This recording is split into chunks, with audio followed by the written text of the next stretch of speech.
할렐루야. 오늘은 7월 두 번째 주일 말씀을 나누고자 합니다. 마태복음 25장 1절에서 13절까지 천국을 예비하라 라는 주제를 가지고 은혜를 나누고자 합니다.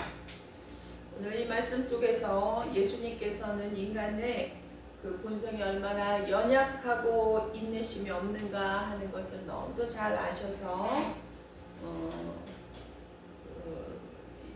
제자들에게 오랜 인내와 그리고 열심을 가르치기 위한 노력과 헌신의 모습을 기대하시는 그런 가르침이 있습니다. 오늘 말씀에 나오는 그 기름이라는 말은 중생한 영, 거듭난 영이 영적 성장하는 것을 말씀하는 겁니다. 충만함, 성숙함 이런 모습들입니다. 그런데 오늘 말씀의 10처녀 가운데 슬기 있는 5처녀는 기름을 준비하였고 미련한 5처녀는 기름이 준비되지 않았다라고 말씀하십니다. 성도라면 어두움, 즉 환난이 오기 전에 기름을 준비해야 합니다. 그 성숙함이 있어야 한다는 거죠. 이미 밤이라는 얘기는 어려움이 이미 임했다라는 겁니다. 기름을 준비할 때가 아니라 이미 준비해 놓은 기름을 사용할 때라는 겁니다. 그래서 그 기름으로 등불을 켜서 빛을 밝혀야 하는 겁니다. 그런데 미련한 5처녀는 신랑이 밤중에 오실 줄도 모르고 그냥 예수만 믿으면 된다. 교회만 출석하면 된다. 누가 그렇게 얘기했을까요? 현재 많은 이들이 그저 교회만 나오면 된다 라고 얘기들을 하는데 그것만은 아니다라는 것을 오늘 말씀 속에서 알 수 있습니다. 그냥 교회만 나오면 된다 하니까 아무 준비 없이 그냥 교회 나와서 그냥 예배 헌금 얼마 하고 그냥 점심 먹고 좋은 사람 소리 듣는 그런 모습으로 진심으로 그 중심 가운데 하나님 때문에 하는 믿음의 성장이 없었다라는 거예요. 예수를 믿는다는 것이 무엇일까요? 예수님께서 말씀하십니다. 너희가 나를 믿느냐? 그러면 너희는 이미 세상의 빛이요 소금이다. 이미 소금이고 빛인 거예요. 우리가 살아가는 그 모습 자체가 예수님의 모습으로 세상에서는 비춰진다는 거예요. 그런데 예수님처럼 우리가 살고 있느냐는 거예요. 예수님의 빛을 바라는 삶을 살고 있느냐는 거예요. 오늘 박 목사님 그 기도 속에서 예수를 믿는다는 사람이 세상의 소금이어야 되는데 소금인데 이미 지금 소금이 썩고 있잖아요. 썩은 소금이 무슨 소금이에요? 맛을 잃은 소금이에요. 소금이 맛을 잃으면 어디에다 쓸까? 성경은 통탄하고 있지 않습니까? 소금이 그 맛을 잃은 그 소금이 이 세상에서 무슨 빛을 발하고 오히려 이 썩어져가는 세상에 정화를 이룰 수가 있겠냐고요. 같이 썩어가는데 빛의 열매를 맺기 위한 착하고 의롭고 진실함이 삶의 전부는 아닙니다만 그것을 위해서 노력하는 삶이 있어야 되는 거예요. 그저 나태하고 게으르고 무관심하고 무정한 마음은 아닐 겁니다. 그죠? 어찌 살았던 오늘 본문의 잔치집에서 신랑을 기다리다가 밤이 깊어가니까 모두 졸며 잘세라는 말씀을 합니다. 믿음이 있든 없든 환난이 오래가면 사람들은 지치게 마련입니다. 기진맥진해서 쓰러진 그런 상태를 말하는 거예요. 지금 졸며 잘세. 환난이 점점 커가도 신랑 예수님은 오시지 않고 견디다 못해 쓰러져 있는 상태인 겁니다. 옛날 선지자 엘리야도 로뎀 나무 아래서 그 8,000명의 이세벨의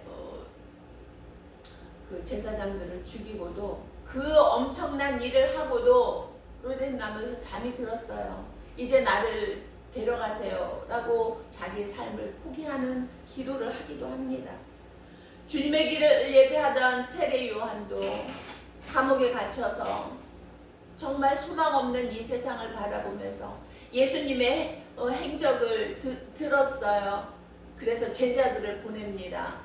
당신이 그분이십니까? 아니면 나는 또 다른 분을 기다려야 됩니까? 라고 전달을 하죠.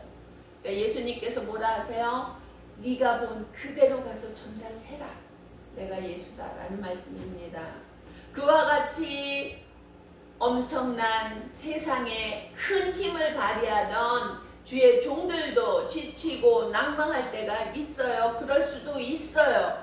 그러나 그 다시 낭망된 마음이 힘을 얻고 나아갈 수 있는 것은 성령 충만한 믿음 성장입니다.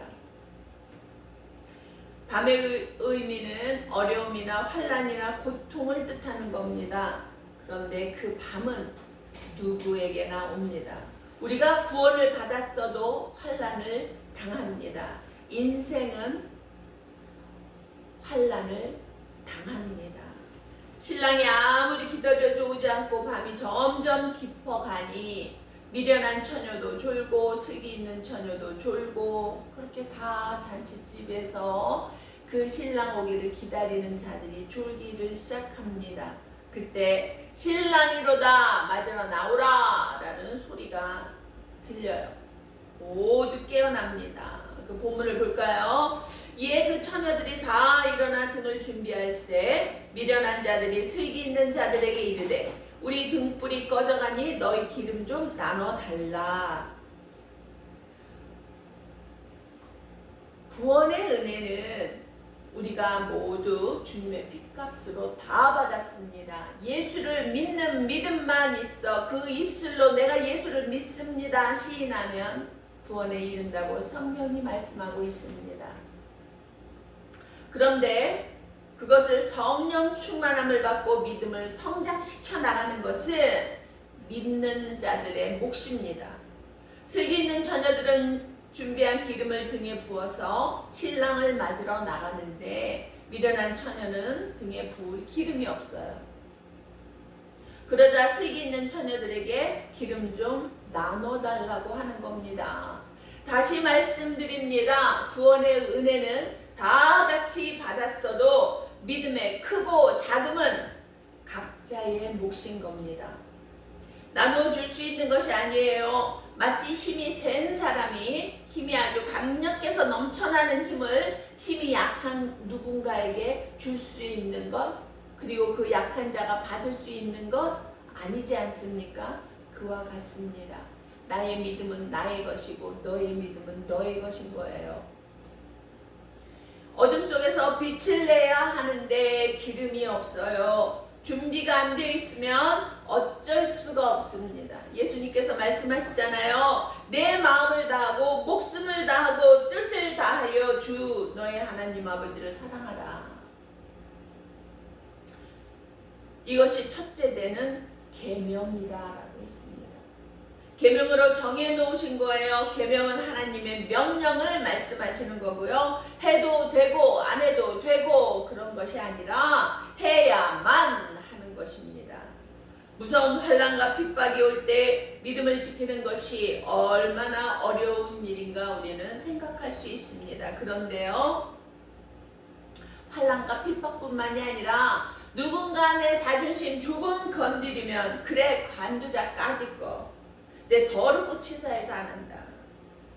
이렇게 포기도 하고 그만두고 나태에 빠지기도 한다니까요. 어떤 핍박과 환난이 문제가 아니에요. 내 감정적인 문제도 조절이 안 돼서 이렇게 한다니까요. 영원한 지옥불에 빠지는 일이 내 감정이 상한다고 더럽고 치사해서 안 할 일입니까? 근데 그것을 바로 제가 했습니다. 뭔가 하려고 하다가 뭔가 그 조짐이 안 좋아 에이 포기해. 저 어쩐지 좀 무서운데 포기해. 아이 저 진짜 치사해서 안 되겠다 포기해. 김장도 아니고 살면서 수백 포기했습니다. 그런데 이 부족한 자에게도 또 힘을 주셔서 이렇게 갑니다. 성도는 예수님의 신부들입니다. 예수님의 재림을 기다리는 겁니까? 신랑 되신 예수께서 밤중에 강림하시면 낮에 준비한 기름으로 등불을 환히 밝혀서 예수님 오심을 맞이해야 합니다.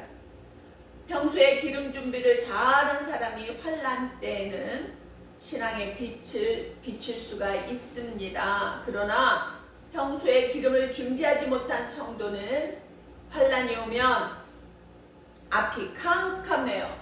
그러니 사기가 죽고 걱정이 태산 같고 환난을 이길 힘이 없는 겁니다.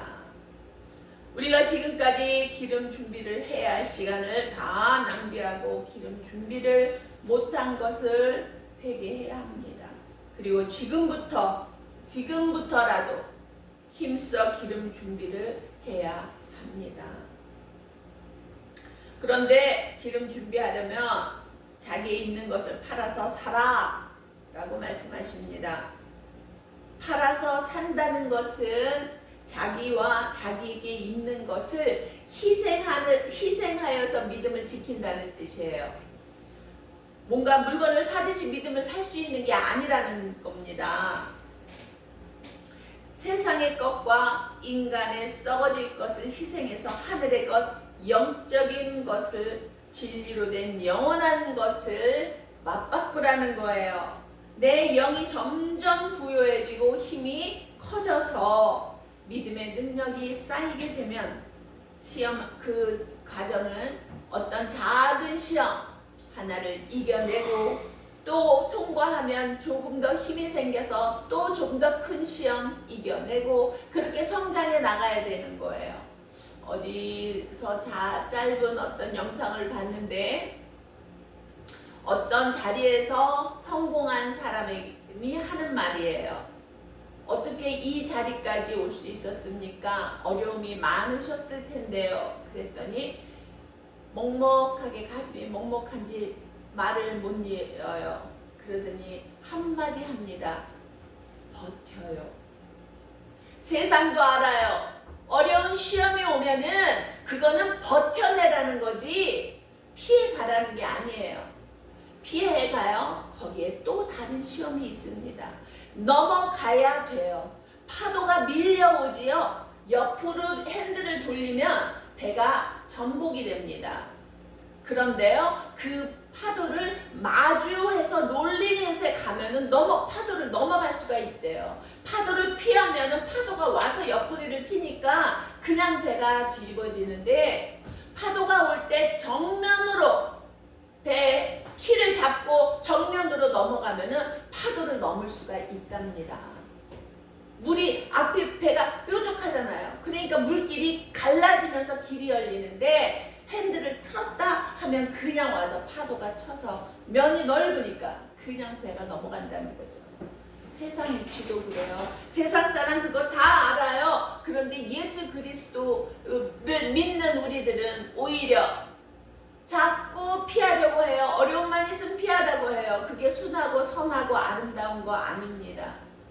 악한 것은 정면 돌파해서 악을 무너뜨리는 게 옳은 거예요. 자꾸 피해가지 마세요. 악이 자꾸 나를 괴롭히면 그 악을 부셔야 돼요. 그 악이 어떤 악이든지 간에 내가 욕하고 같이 악다구니를 하는 얘기가 아니에요. 나는 의롭게 굳건히 서고 그 악이 나를 대항하지 못하도록 올바른 선택으로 그 악을 이겨내야 된다는 거예요. 예를 들어서 세상에 많은 이들이 선하게 살고자 하는데 악이 그를 가만두지 않을 때가 있어요. 그러면 피해 다녀서 그 인생을 평생 피해 다니면서 살 거예요. 나는 못한다. 그건 악이기 때문에 나는 할 수가 없다. 한번 죽도록 얻어맞겠죠. 그러나 다시는 건드리지 못한다라는 거죠. 저는 죽어도 안 되는구나. 알면은 그들도 시간 낭비하지 않겠죠. 그와 같아요. 많은 영화들에서 그런 모습을 보여요. 많은 실화 속에서도 그런 내용을 우리는 접할 수가 있습니다.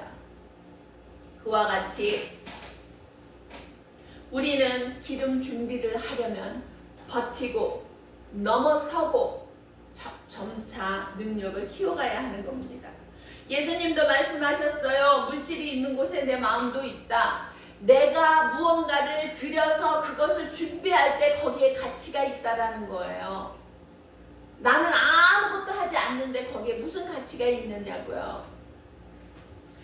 금액을 말하는 것이 아니라 과부의 2 렙돈을 부자의 보따리로 쏟아부는 헌금보다도 많다라고 하신 그런 주님의 뜻을 아시기 바랍니다. 진실함으로, 진심으로, 전심으로 드려야 한다라는 겁니다. 본문을 보겠습니다. 저희가 살아간 동안에 신랑용으로 예배했던 자들은 함께 혼인잔치에 들어가고 예비한 자는 혼인잔치에 들어가고 문은 닫힌지라. 뒤늦게나마 기름 준비하려고 하니 문이 닫혀서 신랑은 거는 잔치집에 들어가지도 못해요. 준비 안 된 자들은. 그 후에 남은 처녀들이 와서 가로되 주여 주여 우리에게 열어주소서 하고 울부짖는데 신랑이 대답합니다. 내가 너희들을 도저히 알지 못하겠다. 여러분, 너무 안일하게 교회 안에서의 생활만을 믿음이라고 생각하지 마시기 바랍니다. 정말 주님을 위해서 내가 결단할 때는 손해가 있어도 피해가 있어도 생명의 위협이 있어도 아닌 건 아니다라고 얘기할 수 있는 사람이 주의 종이고 주의 사람입니다. 세상과 타협해서 이래도 좋고 저래도 좋고 내가 여기에 좀 붙었다가 좀 이따 회개하지 천만에 만만해요. 하나님의 이름을 모욕하지 마세요. 망령되게 일컫지 마시라고 했어요. 신랑이 더 이상 인정하지 않는다면 신부가 그 무슨 신부겠습니까? 그러나 주님께서는 서로 정죄하지 말라고 말씀하십니다. 그 정죄 또한 주님의 몫이므로 죄를 정하는 것 우리 역할 아닙니다. 알곡과 가라지를 가리시는 분은 주님이십니다. 우리는 끝까지 나의 길을 지키되 남을 판단하고 정죄하기 이전에 우리의 길을 지키면서 자라나야 합니다.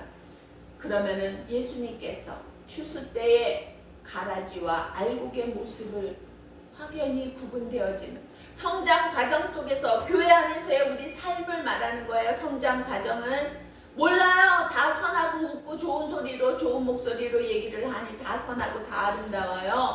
그 속에 중심에 어떤 악이 있는지 어둠이 있는지 우리는 알지 못하잖아요. 그런데 어떤 한 단면만 보고 정죄하고 판단하지 말란 얘기예요. 너희들 같이 자라가라. 마지막 날에는 내가 반드시 알곡과 가라지를 가르겠다. 가라지는 내가 불을 태워 영원히 불타버리게 만들겠다라고 말씀하십니다. 우리 기독교의 기본 구원론은 이신칭의입니다.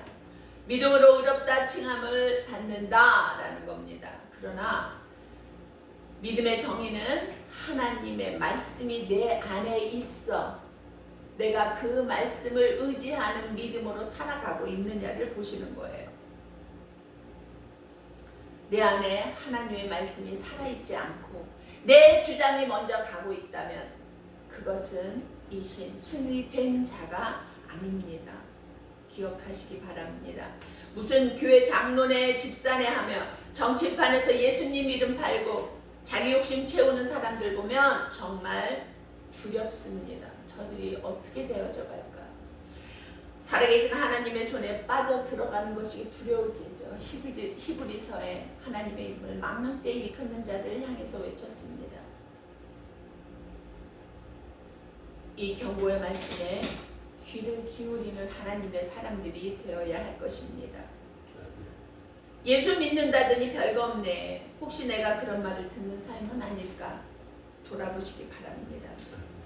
오늘 이 시간 이후에 천국을 예비하기 위해 살피고 또 살펴서 하나님의 뜻을 알고 내가 너를 도무지 알지 못하겠노라 이렇게 인정받지 못하는 신랑에게 외면당하는 신부가 되지 말고 늘 깨어 있어서 신랑의 환영을 받는 신부가 되기를 주님의 이름으로 축복합니다. 기도하시겠습니다. 사랑이 많으시고 은혜로우신 아버지 하나님, 우리가 예수를 믿는다 하며 너무 아니라고 나태함에 빠져 있지는 않은지요. 아버지 하나님, 우리가 늘 순간순간 최선을 다할 수 있는 믿음의 본의 삶을 살게 하소서. 늘 말씀이 내 길에 발등상이 되어서 그 길에 빛이 되어서 비추시며 이끌어 주시옵소서. 우리들의 연약하고 무지함이 아버지 하나님 믿음의 길에 걸림돌이 되지 아니하도록 하나님을 아는 지혜와 지식을 날마다 더할 수 있게 도와 주시옵소서. 그래서 마지막 날에 신랑 되신 예수님 오실 때에 맞으러 나가는 의로운 신부들이 다 되어질 수 있도록 도와 주시옵소서. 감사드렸고 예수 그리스도의 이름으로 기도합니다. 아멘.